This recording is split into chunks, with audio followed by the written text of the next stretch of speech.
ॐ सहनाववतु सहनौ भुनक्तु सह वीर्यं करवावहै तेजस्विनावधीतमस्तु मा विद्विषावहै। ओम शांति शांति शांति। हरि ओम। तो जैसा कि हम अपने पिछले श्लोक में देख चुके हैं कि भगवान विभिन्न प्रकार के साधकों का वर्णन कर रहे हैं, या यूँ समझें कि विभिन्न प्रकार के साधक किन साधनों का प्रयोग करते हुए किस प्रकार किन मतों किन साधनों किन तरीकों का प्रयोग करते हुए भगवान की साधना करते हैं। तो इसी श्रृंखला में भगवान आगे कहते हैं कि श्रोत्रादीनि इंद्रियाणि अन्ये संयमाग्निषु जुह्वति शब्दादीनीन विषयान्य इंद्रियाग्निषु जुह्वति। कुछ लोग ऐसे हैं जो श्रोत्र आदि जो होते हैं, श्रोत्र मतलब जैसे सुनने की जो बात होती है, तो कुछ लोग श्रोत्र आदि इंद्रियों को, जो इंद्रियां हैं उनको संयम रूपी अग्नियों में हवन करते हैं। मतलब उनका जो जितनी इंद्रियां हैं उनमें संयम बरतते हैं और उस बरतने के हवन को अपना साधन बनाते हैं।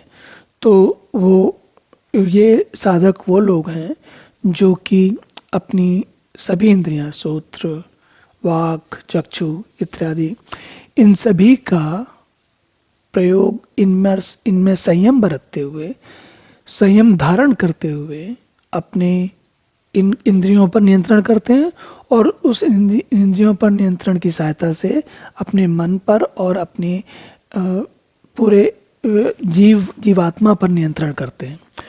तो एक तो इस तरीके के लोग होते हैं, इस प्रकार के लोग होते हैं। फिर दूसरे कैसे होते हैं, जो लोग शब्द आदि समस्त विषयों को इंद्रियादि रूपी अग्नियों में हवन किया करते हैं।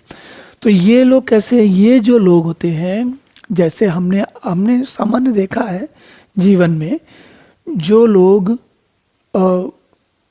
भजन करते हैं, कीर्तन करते हैं, या फिर भगवान के बारे में प्रवचन सुनते हैं, या अब इंद्रियों की सहायता से भगवान की बातें सुनकर और उन पर मनन विचार करके अपनी जो जीवात्मा है उसको शुद्ध करते हैं और इस प्रकार जीवात्मा का परमात्मा से मिलन करने की प्रक्रिया में आगे बढ़ते हैं। तो कुछ ये सारे अलग अलग प्रकार के लोग हैं। कुछ इंद्रियों को संयम करते हैं, तो कुछ इंद्रियों के संयम पर उतना ध्यान नहीं देते, लेकिन उन इंद्रियों का प्रयोग करके विभिन्न नाना प्रकार से भगवान के ध्यान में उन इंद्रियों को लगाते हैं।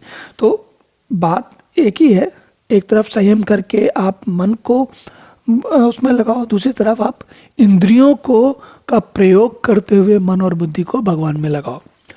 तो दोनों प्रकार के लोग हैं।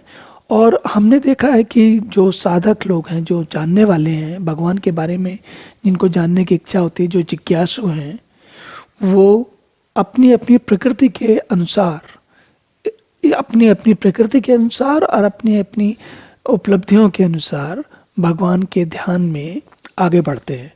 तो इसके आगे अब देखते हैं कि भगवान और किस प्रकार के साधकों के बारे में आगे बताते हैं। तो अब अगले श्लोक में देखते हैं।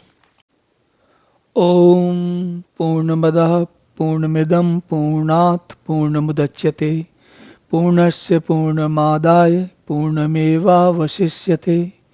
ओम शांति शांति शांति।